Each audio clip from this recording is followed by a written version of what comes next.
interest rates are very low.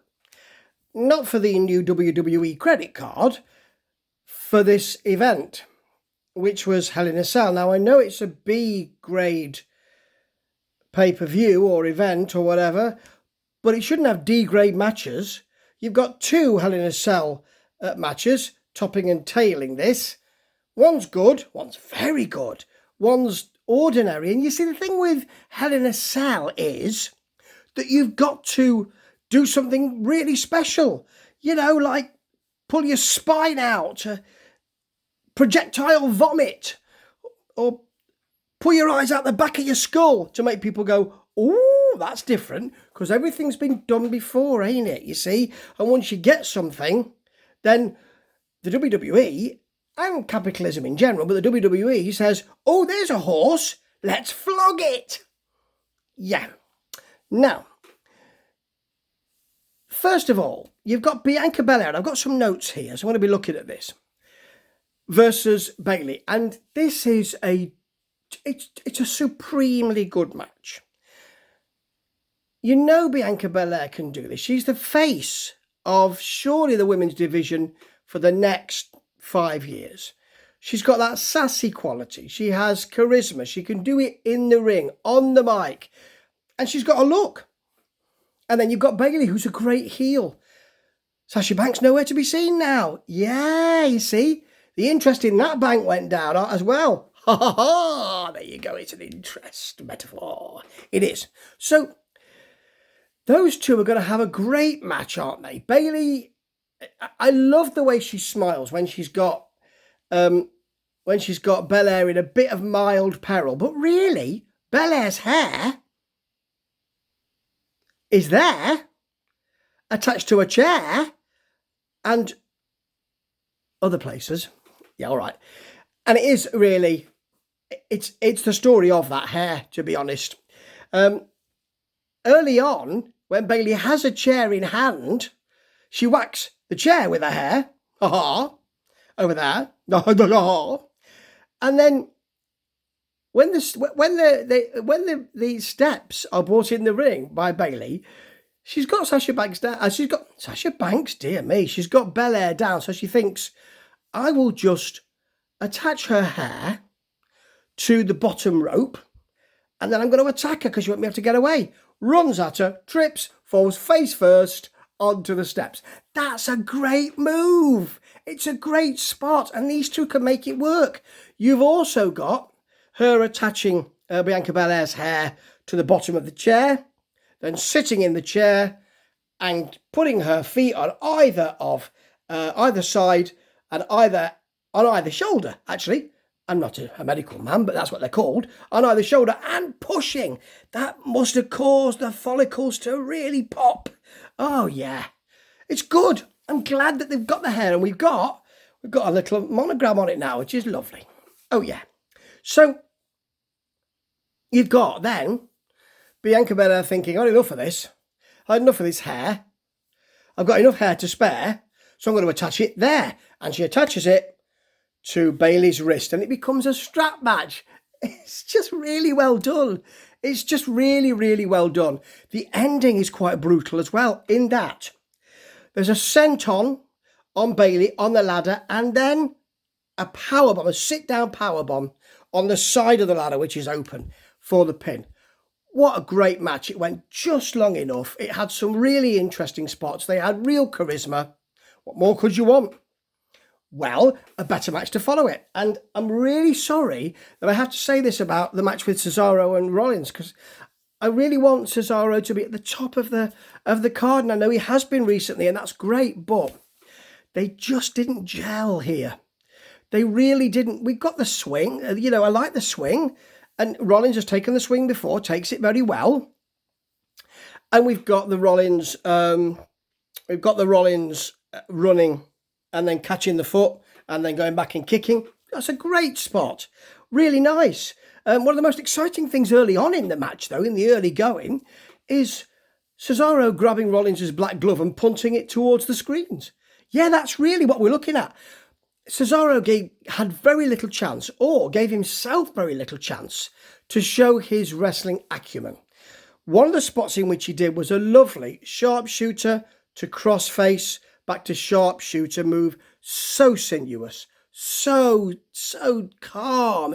It's beautiful work when it does well. And in the end, Rollins just rolled up a pin attempt for the pin of his own. The crowd was silent, and I'm not surprised. And they must have been even more cheesed off with the Baszler versus Alexa Bliss doll match. Do you remember when Shayna Baszler was seen as an absolute monster? She was booked that way, seen that way, people couldn't beat her, she wasn't fantastic on the mic, so it just gave her nice pithy sound bites, and then she'd go out and beat somebody up. That was great. And the Rhea Ripley and Baszler stuff was great, somebody to challenge her. But now she's being jobbed out as a fool. She must have done something really bad. And Nia Jax, of course, has done things really bad. My hole. Yeah, there's your clue. She's there with Reginald, the sommelier. That's a wine waiter, you dick. So don't call him that. He's a consigliere or something like that, isn't he? Or a major domo. Something like, look him up. He's not a sommelier, unless you want white or red. Okay, so Alexa Bliss can't do this. She can't do the thing that she can't do the kind of I'm evil Alexa now. She can't do that. So when she's doing the I am hypnotizing you and Baszler's kind of going under a bit, then she's looking at Jax and Jax is going under. She screams, Jax screams, and then they kind of snap out of it. She's just giving a Paddington hard stare. It's just she's not even widening the eyes. She's not doing a Svengali thing. Just watch Christopher Lee and Rasputin. Look at those eyes. Take your time. Don't do this. Oh, I detect something. I think you're under hypnosis. It's ridiculous. Absolutely ridiculous. And in the end, Bliss wins with Twisted Bliss, and Baszler is jobbed out completely. I bet she's looking at that contract and looking for a get-out clause every day. I know I would be. Okay, to somebody else that I really like. See, these are people I really like. Cesaro, Bayley, Baszler, and now Sami Zayn, who just haven't had good matches in this event. He's got the match with Owens, and I know that people... I like Sami Zayn. I like his talking. I think the character they've given him, which is a kind of revolutionary Cuban thing, I understand that, because it's awful in Cuba and we don't like them foreigners, do we? Yeah, well, just remember, Fidel Castro gave his people free healthcare. Have you got that, US? Do you have that? Yeah, well, shut your mouths then. Okay, that's rant over. We've got it in this country. Oh yeah, it costs an awful lot of money, and I'm proud it does. So, this is the Zayn versus Owens, and they've been going at it for bloody ages, it seems like. And I don't watch much WWE because I'm trying to concentrate on things I like doing, as I keep saying. So I don't watch much. This is where I get most of my updates. But last time I watched it, they were at it then.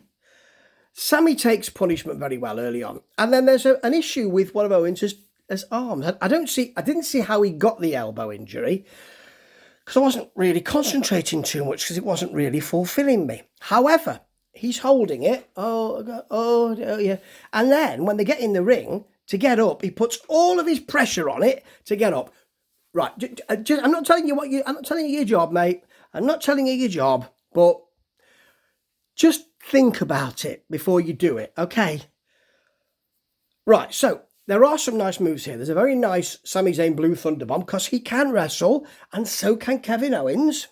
There's a lovely suplex counter as well, sort of belly to back, I suppose, from Zayn, which drops Owens on his head now. I don't know if he meant to do that, but it didn't half bloody look good.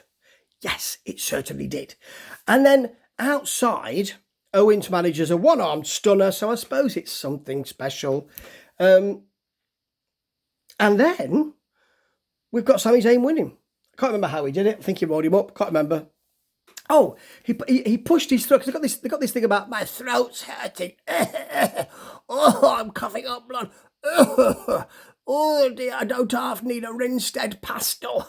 Oh, or a locket. Oh. So he's got his throat across the ropes. He smacks into him. Pin, done. And the crowd, oh, not happy. Not happy on the screens, and I don't think that's just because Sami Zayn is a heel. I think that's because the match was shite. And, yeah, not ideal at all. So, to another match people didn't like. You could see from their faces they didn't like it. It's Rhea Ripley versus Charlotte Flair. And in the early going, there's quite brutal, and Flair's really going for it, which is good. These two could really do it. I'm not massively keen on Flair. I like Ripley very much, but I understand Flair is a very good wrestler. I understand that entirely, and I can see what her shtick is from miles away. And that may be why I'm so down on her. But people like her, and that's great. Okay, there's a lovely natural selection from her. See, I do like her for a nice 2 count. And what she pulls off one of the moves of the night in that she comes off the top, moonsault. Ripley's moved away. She misses her, lands on her feet, instantly another moonsault and hits her with it. That is beautiful athleticism. And we could have had some more of that, to be honest with you. What happens is that Ripley hits a nice superplex from the top. Really does get some kind of air on it. And that really is quite brutal. The end comes when Ripley puts a figure 4 on. Or is it? No, it's Flair puts a figure 4 on. Of course she does. Woo! Yeah. Car shield. Yeah. Okay, so she puts a figure 4 on, and to get out of it, Ripley rolls to the edge of the ring, and they both fall out together. And then they're both interested in fighting each other and all of that. And the bell rings, and they're DQ'd. I didn't hear any count, did you? Didn't hear any count at all. Flair wins by DQ. Ripley keeps the belt. Fans aren't very happy, and neither am I. I didn't hear 1, 2. I didn't hear that, as Max Ward used to do in British wrestling with Big Daddy and Giant Haystacks. 3, 4. Didn't hear any of that. Suddenly, they're just DQ'd. Okay, that's all over with. Maybe the main event will give us something special. But no. Because they just do the things that they've done before in a cage, and they don't, or a cell, and they don't do anything special because you've seen it all before anyway. So why bother? Why bother putting your body on the line when we've seen it all before? Yes, that's the problem, isn't it? So there are some nice stuff. Early on, there's a very good McIntyre white noise. You know, he's a mate of Shameless, who's got the bad nose at the moment. Yeah, in hospital. It's not as bad as this one, but then there's a story to tell there. And he puts him into a white noise on the stairs. That's very nice. They do halfway through the match that kind of, oh God, we're both big men, we're both spent.